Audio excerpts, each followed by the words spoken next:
Coucou, alors je vous retrouve aujourd'hui pour vous parler des changements de signes, des nœuds nord et des nœuds sud, qui jusque-là, le nœud nord était dans le signe du taureau, le nœud sud dans le signe du scorpion, et là, à partir du 18 juillet, ils sont passés, le nœud nord est passé en bélier, le nœud sud est passé en balance. Donc les nœuds nord en astrologie, c'est un petit peu... moi, je dis c'est nos missions, c'est ce qu'on est venu un petit peu travailler. Hein. L'énergie du nœud sud, c'est l'énergie avec laquelle on vient. Alors, quand on croit aux vies antérieures, elle vient parler de, nos, voilà, de ce qu'on a acquis dans nos vies antérieures et de l'énergie dans laquelle on vient, qu'on a acquise, qui fait partie de nous, qui est notre zone de confort, on va dire. Et le nœud nord, c'est finalement ce qu'on a à développer dans cette vie, ce qu'on a à dépasser, l'énergie où on doit aller travailler, qui n'est pas forcément facile, hein, parce que là, c'est la zone d'inconfort, justement, où la vie va nous pousser à aller. Alors, on ne va pas forcément y aller avec gaieté de cœur, hein, c'est souvent des challenges, c'est souvent des dépassements de soi qu'on doit aller... voilà, des zones d'inconfort en fait, hein, qu'on est venu expérimenter pour grandir finalement. Et l'idée c'est que cet axe, ces deux signes opposés en général, voilà, c'est toujours deux signes opposés, le nœud sud et le nœud nord, on vient avec comme une énergie qu'on a acquise pour aller développer quelque part un peu l'opposé, tout en gardant cette énergie de départ, hein, qui reste toujours un acquis qu'on a, pour aller développer finalement le pôle opposé, pour trouver une forme d'équilibre là-dedans. Toujours, hein, on va se équilibrer ces deux pôles, ces deux signes qui sont opposés, pour avancer dans notre expérimentation et dans la vie, et voilà, dans l'incarnation dans laquelle on est venu finalement. Donc, on est avec un nœud nord et un nœud sud dans notre thème natal qui vient nous parler de nos missions, voilà, de ce qu'on est venu développer. Et en même temps, ce nœud nord et ce nœud sud bougent au fil de nos vies.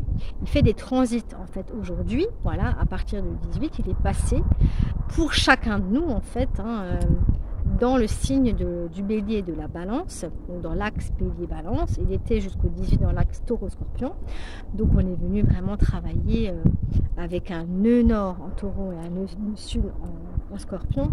Il est venu travailler notre sécurité, notre notion, comment on gère l'argent, comment on gère la sécurité, comment on accepte d'avoir besoin de l'autre, comment on accepte de lâcher un petit peu nos besoins de contrôle et de sécurité, pour quelque part, pour se reposer sur l'autre et en même temps créer notre propre sécurité intérieure, plus forcément extérieure. Voilà, ça parlait un peu de nos plaisirs, de la valeur qu'on se donnait, de la valeur qu'on accorde à l'autre aussi, et du soutien qu'on a besoin pour avancer dans sa valeur. Il y avait vraiment cet axe taureau-scorpion, une notion de sécurité, de valeur, d'argent, de plaisir, de valeur qu'on se donne, du plaisir qu'on s'accorde, hein, finalement, de l'argent qu'on gagne, du travail aussi. C'est venu un petit peu bousculer tout ça. Bon, là, il y avait vraiment une notion de lâcher prise, hein, dans cet axe taureau-scorpion, de lâcher prise par rapport à ça et d'aller remettre en question nos valeurs pour pouvoir intégrer toujours plus de confiance en soi. Il y a une notion de confiance en soi et en sa valeur. Là, avec le nœud nord en bélier et le nœud sud en taureau, on va rentrer dans un nœud qui vient nous parler des relations. De la relation à soi et de la relation à l'autre, de l'énergie qu'on a pour soi et de l'énergie qu'on va donner à l'autre dans la relation. Balance bélier finalement. Donc, le signe du bélier, le nœud nord en bélier, va nous demander d'être vraiment à l'écoute de soi, de venir un peu... il y a un regain d'énergie pour soi. Alors que le nœud sud en balance vient nous parler de... On a dans cette zone de confort, on sait comment... on a une forme de capacité de conciliation, d'écoute de l'autre, de peur du conflit aussi, hein, dans le signe de la balance. Et c'est comme si on va nous demander, dans ce challenge, en fait, d'oser maintenant rentrer... dans une forme d'égoïsme, j'aime pas ce mot parce que c'est pas ça que je veux dire, mais d'écoute de soi, d'aller trouver sa propre volonté, d'aller développer sa propre volonté, ses propres projets, d'utiliser sa propre énergie pour soi, et en même temps tout en tenant compte de l'autre, parce que ce nœud sud, il fait partie de nos acquis. Donc on va garder ce côté-là.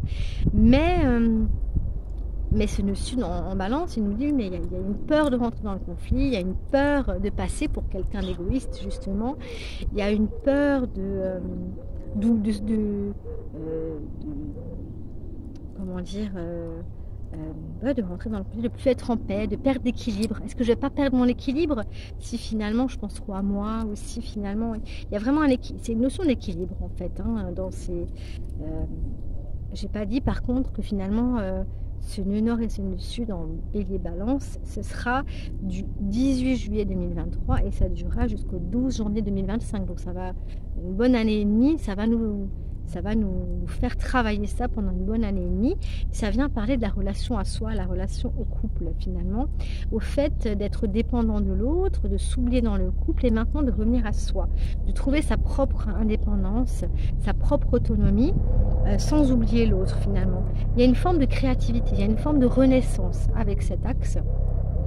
Comment on est capable de renaître à soi tout en créant des liens avec l'autre, tout en n'oubliant pas l'autre, hein, bien sûr, tout en rentrant en relation avec l'autre, en s'associant avec l'autre, en étant toujours associé à l'autre, mais sans s'oublier finalement.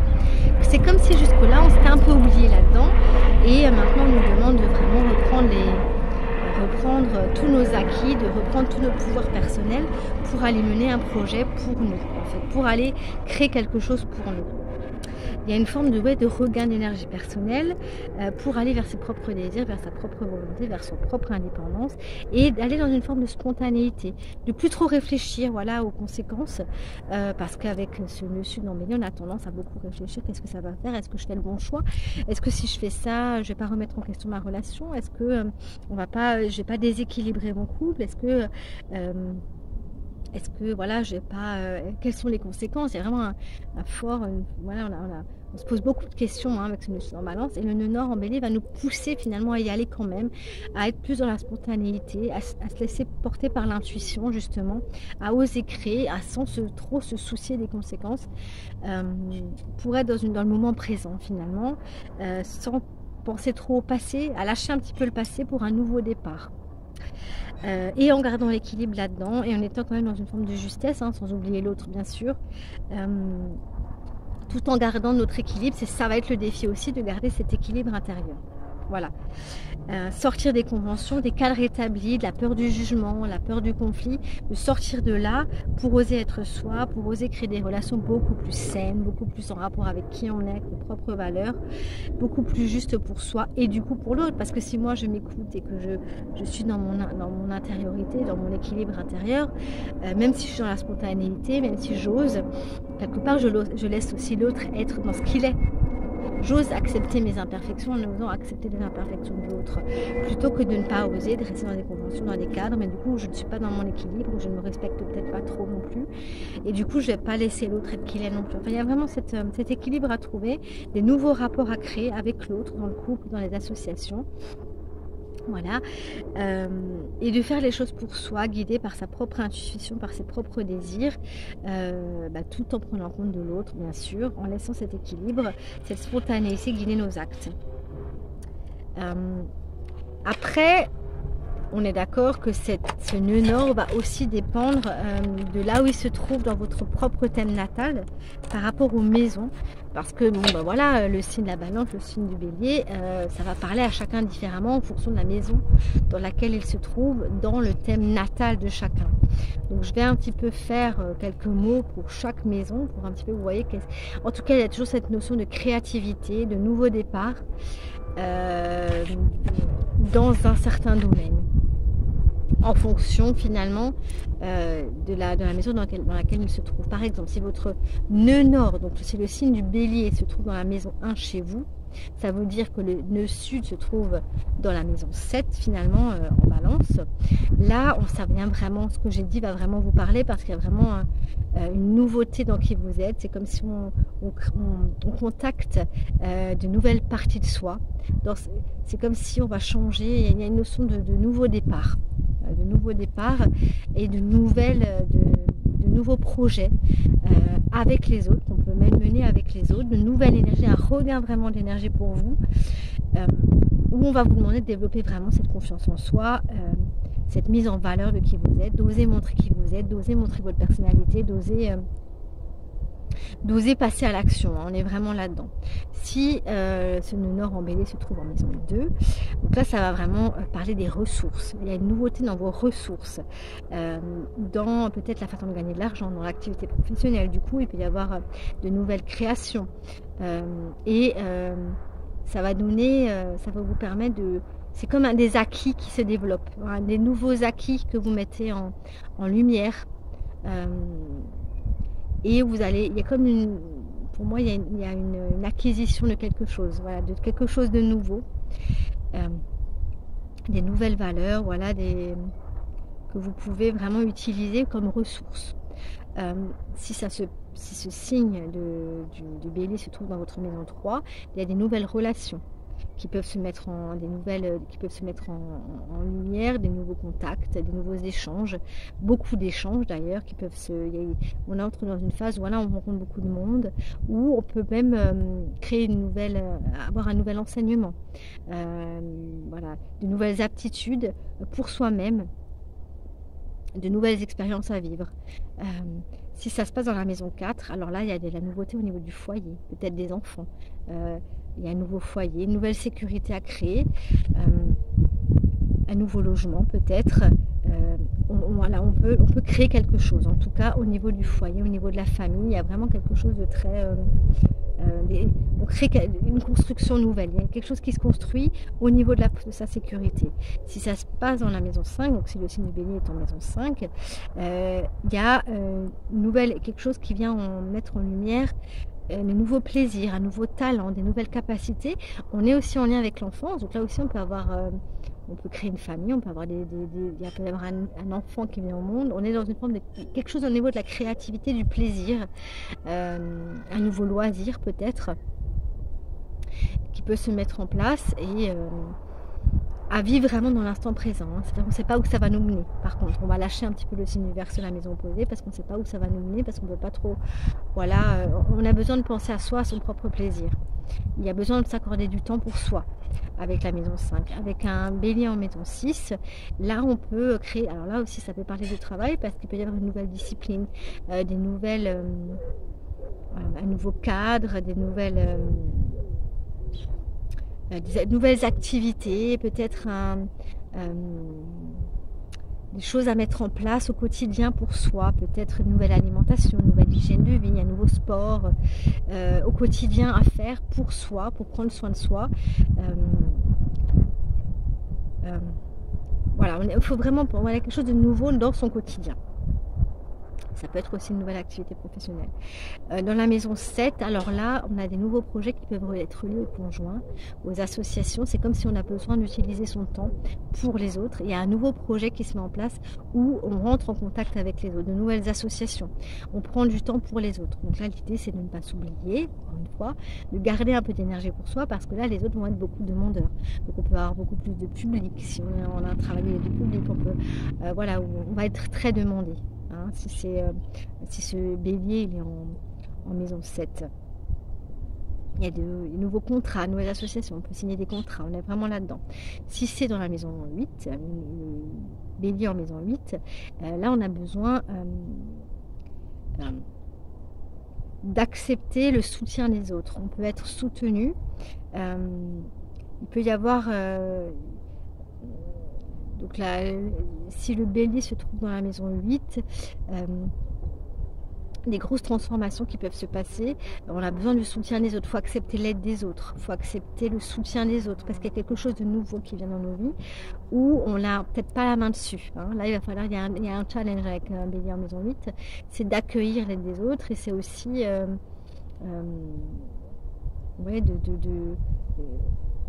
on n'est peut-être pas maître là. Hein. Là, il y a besoin de lâcher prise parce qu'on n'est peut-être pas maître. Il y a besoin d'accueillir l'aide des autres. Je vais dire ça comme ça. Accepter le soutien, voilà, l'aide des autres pour soi. Il y a une nouvelle activité où on va nous demander de lâcher prise par rapport à ça.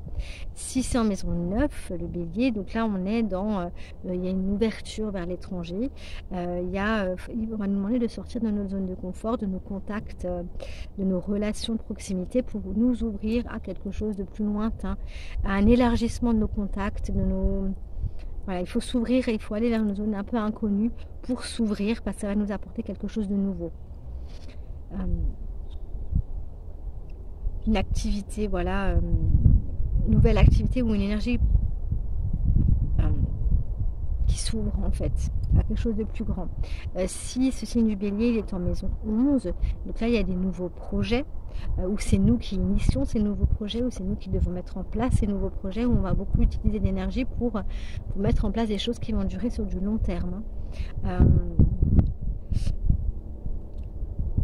Et peut-être qu'il y aura besoin de lâcher un petit peu... Ah, j'ai oublié la maison 10 par contre. J'ai oublié la maison 10, je suis tout de suite passée en maison 11. Alors, je vais revenir sur la maison 10. Donc, c'est le signe du bélier se trouve en maison 10. Là, on va nous demander, il y a une nouveauté là, on est vraiment dans la place dans la société qu'on va occuper. Donc, il y a des nouvelles activités qui va nous demander peut-être de lâcher un petit peu justement notre zone de confort par rapport au foyer, par rapport à la maison pour oser aller vers le monde, pour oser trouver notre place et s'ouvrir à une vocation, peut-être quelque chose de nouveau qui vient vraiment nourrir notre place dans le monde, notre vocation, et qui vient vraiment nous nourrir, mais ça nous demande de trouver l'équilibre entre le foyer et la vie professionnelle. Donc je reviens à la maison 11, donc là on est dans les projets, de s'ouvrir au collectif, de lâcher peut-être c'est comme si on fait les choses beaucoup pour soi, et là on demande d'oser mettre nos lumières dans le groupe, dans des associations, dans des groupes, participer à la vie publique, d'ouvrir nos horizons en faisant des projets beaucoup plus grands, à l'échelle beaucoup plus grande. Si c'est en maison 12, le bélier en maison 12, là on va nous demander de prendre du temps pour soi, de peut-être prendre notre temps pour aller dans une activité beaucoup plus solitaire, la méditation par exemple, prendre du temps pour être un peu plus seul avec soi-même, pour soi en fait, de plus trop... C'est comme si on s'occupe beaucoup des autres, et là on va nous demander de revenir pour protéger notre propre énergie et prendre le temps pour soi. Voilà, j'ai fait le tour. Si voilà, vous avez des questions par rapport à ça, si j'ai pas été très claire, n'hésitez pas à me laisser en commentaire, je vous répondrai avec plaisir. Je suis toujours disponible pour toute analyse de thème que j'envoie en audio, sur commande, d'une durée de 1h, 1h30, avec un petit rendez-vous d'une petite demi-heure pour en parler, et pour toute guidance avec les cartes, avec l'astrologie, pour vous aider à y voir plus clair dans votre vie, dans les domaines professionnels, dans le domaine sentimental, pour vous aider à reprendre votre propre pouvoir personnel, à vous connaître davantage et à avancer. Je vous remercie en tout cas de liker, de partager, de vous abonner pour me soutenir, et je vous dis à bientôt pour une prochaine vidéo. Bye bye, merci.